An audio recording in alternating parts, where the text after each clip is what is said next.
Assalamualaikum warahmatullahi wabarakatuh. Apa kabar rekan-rekan honorer se-Indonesia?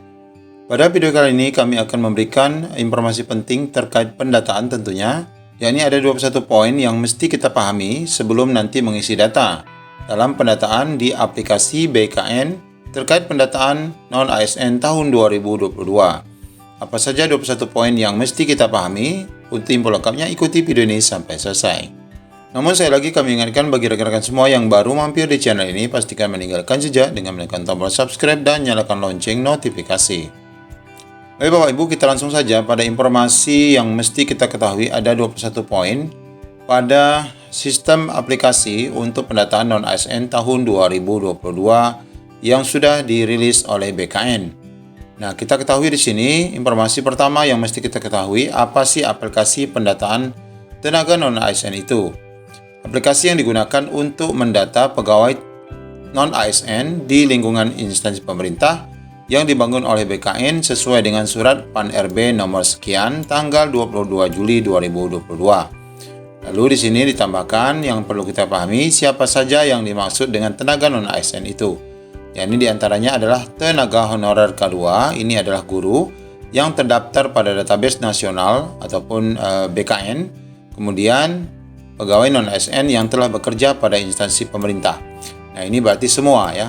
Ini menjawab informasi bahwa sesungguhnya rekan-rekan yang swasta belum dapat didata karena tentu saja tidak memenuhi syarat. Kemudian informasi yang selanjutnya adalah berkenaan dengan syarat. Apa saja syarat pendataan tenaga non-ASN 2022? Berdasarkan surat PAN RB, sebagaimana kita ketahui ada 4 syaratnya. Dia digaji oleh uangnya honorarium dari APBN dan APBD. Kemudian diangkat paling rendah oleh pimpinan unit kerja. Ini boleh oleh kepala sekolah juga boleh. Kemudian telah bekerja paling singkat 1 tahun pada 31 Desember 2021. Ini berarti last untuk SK ataupun TMT itu 1 Januari 2021. Kemudian berusia maksimal 56 tahun per 31 Desember dan paling muda adalah 20 tahun. Kemudian untuk selanjutnya di bagian pembuatan akun itu sendiri, nah di sini kita akan ketahui apakah kita wajib Bapak Ibu ya, bahwa di sini disebutkan wajib sebagai bentuk konfirmasi dan monitoring tenaga non-ASN akan datanya masing-masing. Nah ini seperti rekan-rekan yang ingin menjadi pegawai ataupun baik itu PNS maupun P3K kan harus mendaftar di SSCSN. Jadi wajib ya Bapak Ibu. Nah, namun nanti Bapak Ibu pembuatan akun ini tidak bisa langsung kita membuat akun kecuali harus daftar dulu ya, didaftarkan dulu oleh admin instansi. Nah, dari form Excel Bapak Ibu lah nanti akan didapat data siapa saja yang berhak untuk memenuhi syarat daripada 4 kriteria tadi, dimasukkan ke dalam Excel, baru nanti didaftarkan ke aplikasi, baru Bapak Ibu bisa untuk membuat akun, sehingga tidak semua orang bisa membuat akun ini. Kemudian bagaimana jika tenaga non-ASN itu tidak membuat akun? Nah, di sini disebutkan data tenaga non-ASN akan sesuai dengan data yang diinput oleh admin instansi. Nah, di sini sebenarnya jawabannya kurang nyambung ya. Namun di sini garis besarnya adalah apabila Bapak Ibu tidak membuat akun, nanti Bapak Ibu tidak bisa mengecek ya data secara detail. Bagaimana kalau NIK, KK, nama lengkap, KTP, tempat tanggal lahir sesuai KTP saya tidak ditemukan ataupun tidak sesuai dengan halaman akun? Nah, di sini Bapak Ibu arahannya adalah pendaftar menghubungi Dinas Dukcapil masing-masing kabupaten kota, kemudian menghubungi call center Halo Dukcapil dengan mengirimkan data sebagaimana format ini. Nah, jadi kalau Bapak Ibu NIK-nya nanti tidak terdaftar ataupun ada masalah, menghubungi Dukcapil, bukan ke BKN karena ini bukan ranahnya BKN. Semua ada kontaknya di sini. Kemudian bagaimana cara membuat akun pada aplikasi pendataan? Yakni semua honorer dapat membuat akun pada portal ini sampai mendapatkan kartu akun pendataan. Jika Anda tidak dapat membuat akun, terdapat beberapa kemungkinan. Pertama, data belum didaftarkan oleh admin. Nah ini ya, syaratnya harus didaftarkan dulu dari data Excel. Kedua, jika pernah pindah instansi, data Anda belum dipindahkan oleh instansi yang lama. Atau kemungkinan lain, jika pernah pindah instansi dan data sudah dipindahkan oleh admin lama, barangkali belum didaftarkan oleh admin yang baru. Silakan lapor ke admin instansi jika belum dapat membuat akun.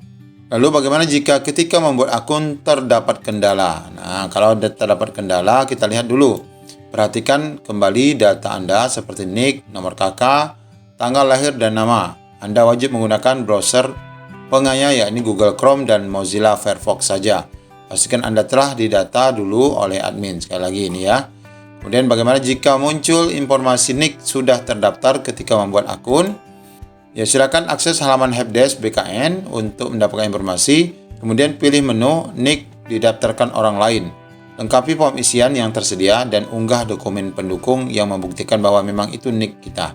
Nah, saat ini helpdesk-nya belum dapat kita gunakan karena masih dalam maintenance. Kemudian dokumen apa saja yang dibutuhkan untuk membuat akun? Nah, di sini disebutkan bahwa untuk THK2 itu pakai KTP, foto, dan juga mempersiapkan data diri seperti ijazah pendidikan, SK jabatan, dan juga kartu registrasi tenaga honorer K2. Ini untuk tenaga K2. Kemudian untuk pegawai non-ASN biasa, KTP, foto, dan juga mempersiapkan data diri seperti ijazah dan SK jabatan. Bagaimana jika kode CAPTCHA tidak terbaca ataupun tidak tampil? Maka lakukan clear story, bersihkan riwayat dan cookies, kemudian refresh lagi browser kita. Lalu apakah output dari pembuatan akun ini akan didapatkan kartu akun pendataan non-ASN 2022. Lalu yang selanjutnya adalah dokumen apa saja yang harus dipersiapkan untuk melakukan perlengkapan data. Untuk melengkapkan datanya adalah diantaranya siapkan SK kontrak kerja Anda, bukti pembayaran honorarium Anda yang dibayarkan melalui APBD untuk instansi daerah dan APBN untuk instansi pusat, ijazah pendidikan terakhir yang Anda miliki ya. Apakah boleh memperbaiki data jika tidak sesuai dengan data yang terdapat pada aplikasi? Nah, nanti kan rekan-rekan admin dinas instansi itu kan akan menginput terlebih dahulu. Jika tidak sesuai, maka di sini arahannya dapat melakukan penambahan riwayat kerja ataupun melengkapi data lain yang telah diinput oleh admin instansi. Selama data belum dilakukan finalisasi oleh admin instansi, maka data lampau ataupun riwayat dapat diperbaiki oleh masing-masing THK2 dan non-ASN dan juga diharapkan dapat berkoordinasi dengan admin instansi masing-masing. Bagaimana jika data yang telah saya ubah ternyata masih terdapat kesalahan? Apakah dapat diubah kembali? Selama data belum dilakukan finalisasi, maka masih boleh. Bagaimana jika ada perbedaan data dalam aplikasi pendataan, misalnya nama dan jabatan, maka selama belum finalisasi, sekali lagi, itu masih boleh diperbaiki.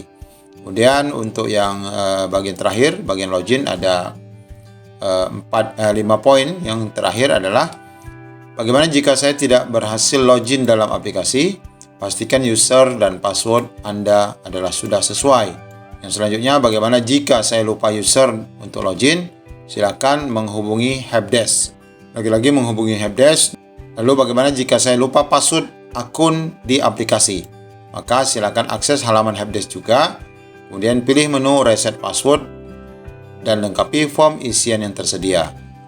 Sebenarnya nanti kalau bagi Bapak Ibu yang hanya lupa password, kalau masih ingat pengaman 1, maka dapat diisi dengan pengaman 1 ya. Tapi jika pengaman 1 juga lupa, nah yang di sini, maka juga masuk ke helpdesk, pilih lupa jawaban pengaman 1. Sebenarnya ketika kita lupa pengaman 1 juga kita bisa menggunakan pengaman 2. Namun jika akhirnya kita juga melupakan pengaman 2, maka juga ke helpdesk dengan mengklik menu lupa jawaban pengaman 2. Demikian Bapak Ibu, 21 poin yang mesti Bapak Ibu ketahui sebelum nanti mengisi data agar rekan-rekan semua dalam akses pendataan nanti tidak menjadi kendala dan sesuai data kita terdata nanti di BKN. Demikian informasi dari kami. Assalamualaikum warahmatullahi wabarakatuh.